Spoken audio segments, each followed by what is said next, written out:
Hi everyone, welcome to the channel. My name is Brian and I'm your host today. Welcome to App Mentor channel. In this video, I will show you and give you the guide how to watch recording on SkyGo app. Alright, so you can basically do this from both your phone and your desktop computer. But firstly, of course, you need your account. So you need to sign in right here in the website first before doing anything else.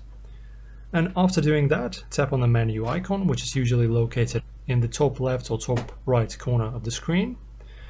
After that, from the menu, select recordings. I've got a screenshot pulled up for you here.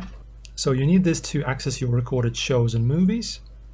Here you will see a list of all your recordings and scroll through the list to find the show or a movie you want to watch and tap on the recording to select it.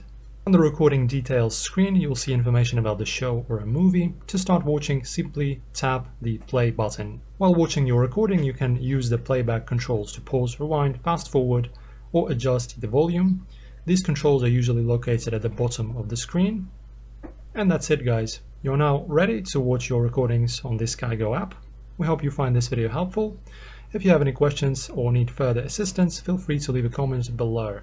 Also, don't forget to like this video, subscribe to our channel, and hit the notification bell so you never miss out on our latest tips and tutorials. Thank you for watching and enjoy your shows.